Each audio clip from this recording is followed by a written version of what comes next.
तो पिछले एपिसोड में हमने देखा कि मिस लिया और बाइचेन की टीम में आपस में फाइट हो रही थी, जहां मिस लिया अपने लोटस फ्लावर का इस्तेमाल करके मैग्नम को बाइचेन से दूर ले जाती है, जबकि साथ ही साथ हम देखते हैं कि बीस्ट बॉय बाइचेन के काफी ज्यादा करीब पहुंच चुका था। अब आगे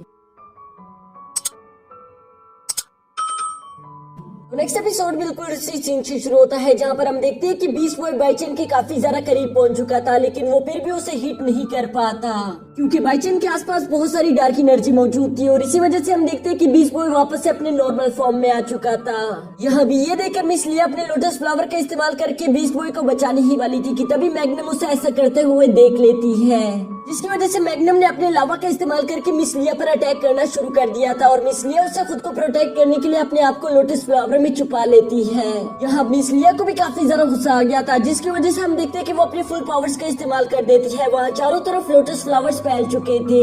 लोटस फ्लावर के बीटल्स बड़ी तेजी के साथ जाकर मैग्नम को कवर करना शुरू कर देते हैं, जिस पर हम देखते हैं कि मैग्नम काफी ज्यादा शांत दिखाई दे रही थी क्योंकि उसे अपने रियल पावर्स के बारे में मालूम था और हम देखते हैं कि वो पूरी तरह से कवर होने के बाद अपने फुल पावर्स को रिलीज कर देती है, जिसकी वजह से वहाँ पर मौजूद जितने भी पीटल फ्लावर्स थे वो सारे के सारे जलकर राख बन जाते हैं। जबकि दूसरी तरफ मिस लिया भी अब काफी ज्यादा कमजोर हो चुकी थी, जिसकी वजह से उस कंपटीशन की होस्ट कहती है कि बाइचेन और उसकी टीम ने ये मैच जीत लिया। ये सुनकर तो वहाँ पर मौजूद चीफ गेस्ट भी काफी ज्यादा शॉक हो गया था। वो कहता है कि बाइचेन ने तो बिल्कुल फाइट भी नहीं की, लेकिन इसके बावजूद भी ये लोग इस कंपटीशन को जीत गए। जबकि दूसरी तरफ हम देखते हैं कि लिंजुआन एक्साइटेड हो तो वो कहता है कि ये हुई ना मैग्नम वाली पावर्स, और वैसे भी फाइनली की पीपल से फाइट करना बहुत ही ज्यादा मुश्किल है। जिस पर फ्रैंक उससे सवाल करता है कि तुम्हें ऐसा क्यों लगता है कि इन लोगों से फाइट करना बिल्कुल नामुमकिन है, जिस पर लिंजुआन जवाब देता है कि फाइनली क्लैन के लोग बिल्कुल बचपन से ही पागल होते हैं। इन लोगों को जरा से भी कल्टीवेशन नहीं करनी पड़ती क्योंकि पैदा होते साथ ही इन लोगों को फायर की लेवल 4 पावर्स मिल चुकी होती है। साथ ही साथ इन लोगों का लेवल खुद ब खुद अपग्रेड होता है 4 से 6, 6 से 9 और 9 से 12, जबकि इन लोगों को जरा से भी कल्टीवेशन नहीं करनी पड़ती।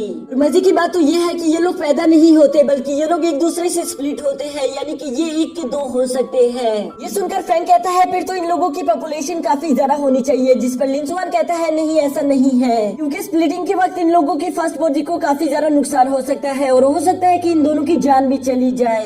साथ ही लिंजुआन फ्रैंक से कहता है कि अब तुम्हें मालूम हो गया कि क्यों मैंने कहा था कि हम लोग मिलकर भी इन दोनों से नहीं जीत सकते, क्योंकि यहाँ पर मैग्नम ही इतनी ज्यादा खतरनाक है और वो तो सिर्फ बाइचेन की गुलाम है। तो सोचो अगर बाइचेन से हमारी फाइट होगी तो क्या होगा। ये तो मिस लिया और उसके पार्टनर की हिम्मत है जो कि मैदान में इनके सामने 1 मिनट से ज्यादा टिक पाए। अभी हम देखते हैं कि मिस लिया भी एक तरफ से आ गई थी, जो कि यहाँ पर लिंजुआन का शुक्रिया अदा करते हुए उन्हीं के साथ बैठ जाती है। लिंजुआन उससे सवाल करता है तो बताओ तुम्हें कैसा लगा एक सन ऑफ डार्कनेस से फाइट करके।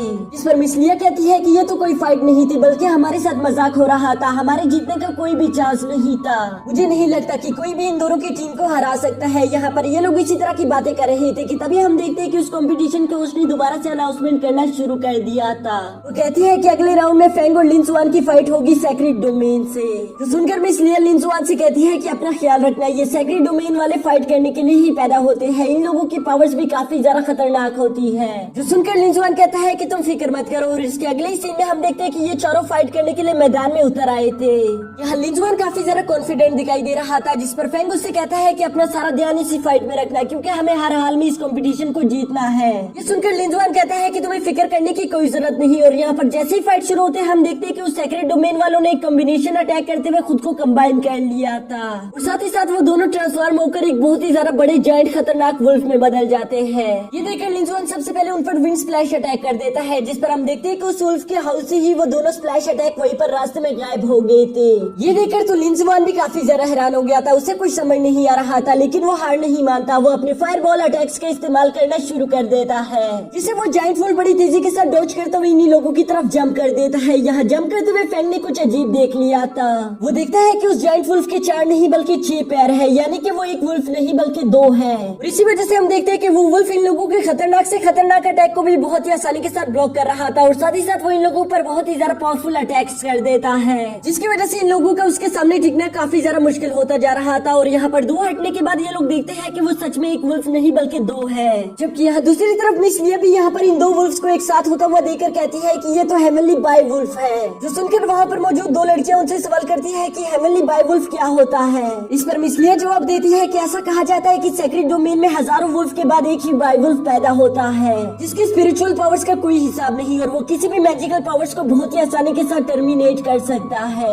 इसी वजह से हम देखते हैं कि वो छोटा वुल्फ यहाँ पर लिंजुआन और फैंग के किसी भी मैजिकल अटैक को बहुत ही आसानी के साथ क्रॉस कर देता था, जिसकी वजह से वो जायंट वुल्फ इन दोनों पर लगातार अटैक्स कर रहा था। और इसी वजह से हम देखते हैं कि फैंग और लिंजुआन का उन लोगों के सामने टिकना मुश्किल हो रहा था। ये देखकर वहाँ पर मौजूद वो दो लड़कियां कहती है कि इसका मतलब आज के दिन फैंग और लिंजुआन इस मैच को नहीं जीत पाएंगे, जो कि बिल्कुल सच था, क्योंकि यहाँ मैदान में हम देखते हैं कि फैंग अपने स्पिरिचुअल सोर्स से अभी उस वुल्फ पर अटैक करने ही वाला था कि तभी वो छोटा वुल्फ उसको बिल्कुल ही क्रॉस कर देता है। जिस मौके का फायदा उठाकर उस जायंट वुल्फ ने फैंग को बहुत ही ज्यादा जोरदार हिट कर दिया था। यहाँ पर लिंजुआन बड़ी तेजी के साथ जाकर फैंग को बचाने की कोशिश करता है, लेकिन ये दोनों ही यहाँ पर काफी बुरी तरीके से घायल थे। जिस मौके का फायदा उठाकर वो वुल्फ इन दोनों पर लगातार अटैक्स करना शुरू कर देते हैं, जिसकी वजह से ये दोनों काफी बुरी तरीके से जख्मी हो गए थे और साथ ही साथ इन लोगों की कंडीशन काफी ज्यादा खराब हो जाती है। यहाँ पर वो वुल्फ अभी इन दोनों पर अपना फाइनल अटैक करने ही वाले थे कि तभी अचानक हम देखते हैं कि इन दोनों का हाथ एक दूसरे को टच कर गया था, जिसकी वजह से ये दोनों ही टेलीपोर्ट होकर अपने स्पिरिचुअल वर्ल्ड में उसी पियरलेस बीट के पास पहुंच जाते हैं। यहाँ पर हम देखते हैं कि उस पियरलेस बीट ने इन दोनों को पावर्स दे दी थी, जिसकी वजह से इन लोगों के जख्म खुद ब खुद ही हील हो जाते हैं और साथ ही साथ इन दोनों की पावर्स भी अब डबल हो चुकी थी। इसके बाद ये दोनों होश में आते साथ ही एक दूसरे की मदद करके खुद को उस वुल्फ के अटैक से बचा लेते हैं, जबकि दूसरी तरफ लिंजुआन लगातार उस पर स्प्लैश अटैक्स कर रहा था। स्प्लैश अटैक्स की वजह से यहाँ पर फैंग को थोड़ा बहुत मौका मिल जाता है, जिसकी वजह से फैंग ने अपने स्पिरिचुअल वॉरियर को समन कर लिया था। स्पिरिचुअल वॉरियर की एनर्जी काफी ज्यादा हाई थी, जिसकी वजह से हम देखते हैं कि ये काफी आसानी के साथ उन दोनों वुल्फ्स को उठाकर पीछे फेंक देता है। यहाँ के ये नजारा देखकर मिस लिया काफी ज्यादा हैरान हो गई थी। वो कहती है कि मुझे तो अपनी आंखों पर यकीन भी नहीं आ रहा, आखिर ये दोनों इतने स्ट्रॉन्ग कब से हो गए? क्या इन दोनों ने अपने पावर्स को हमेशा से छुपा कर रखा हुआ था? वो यहाँ पर इसी तरह से हैरान थी, जबकि दूसरी तरफ हम देखते हैं कि इन लोगों ने यहाँ पर लगातार अटैक्स करके उन दोनों वुल्फ्स को अलग कर दिया था। जिस मौके का फायदा उठाकर वो स्पिरिचुअल वॉरियर अभी उस छोटे वाले वुल्फ को मारने ही वाला था कि तभी वो बड़ा वाला वुल्फ आकर उस छोटे की जान बचा लेता है। लेकिन यहाँ पर इस अटैक की वजह से ये दोनों ही काफी ज्यादा वीक पड़ चुके थे, जिसकी वजह से ये दोनों अब कुछ करने की हालत में नहीं बचे थे।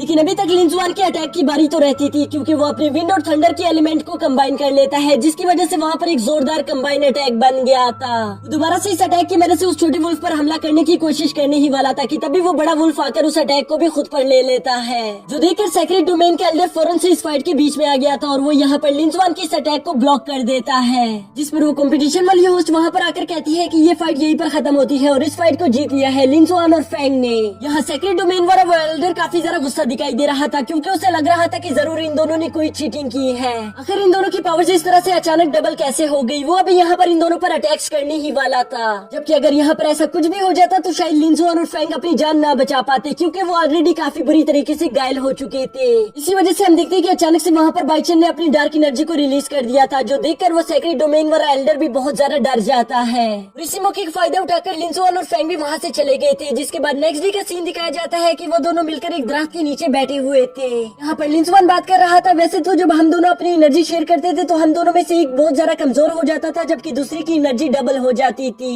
लेकिन इस बार कुछ अलग था, क्योंकि हम दोनों की एनर्जी डबल हो चुकी थी, जो कि बहुत ज्यादा अजीब है। हमें इस पेयरलेस बीट के बारे में और भी बहुत कुछ मालूम करना होगा, शायद हम इसकी मदद से बाइचेन को हरा दे। जिस पर फेंग उससे कहता है, क्या हुआ, क्या तुम्हें डर लग रहा है? ये सुनकर लिंजुआन दोबारा से मुंह बनाते हुए कहता है कि नहीं, मुझे डर नहीं लग रहा, और वो ये कहते हुए सीधा अपने टेंट में चला गया था।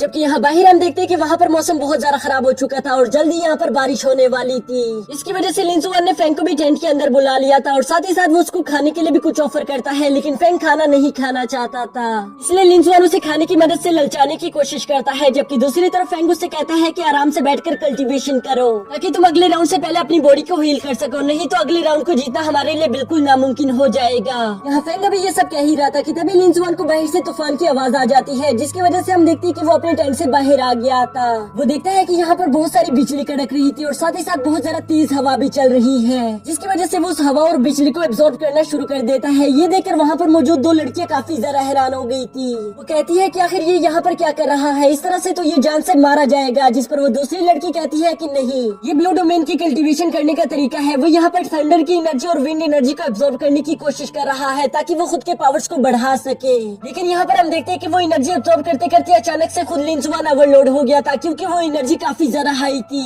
वो उसे और ज्यादा बर्दाश्त नहीं कर पा रहा था, जिसकी वजह से उसकी बॉडी में तकलीफ होना शुरू हो जाती है। ये देखकर फैंग फौरन से उसके पीछे आ गया आता और वो उसकी एनर्जी को अपनी बॉडी के साथ शेयर करना शुरू कर देता है, जिसकी वजह से लिनसुआल दोबारा से नॉर्मल हो जाता है। और यहाँ पर एक दूसरे की मदद करने की वजह से हम देखते हैं कि ये दोनों दोबारा से अपनी स्पिरिचुअल वर्ल्ड में पहुंच गए थे, जहाँ पर पेयरलेस बीट पहले से ही मौजूद था। और इसी के साथ हमारा ये एपिसोड भी यहीं पर खत्म हो जाता है।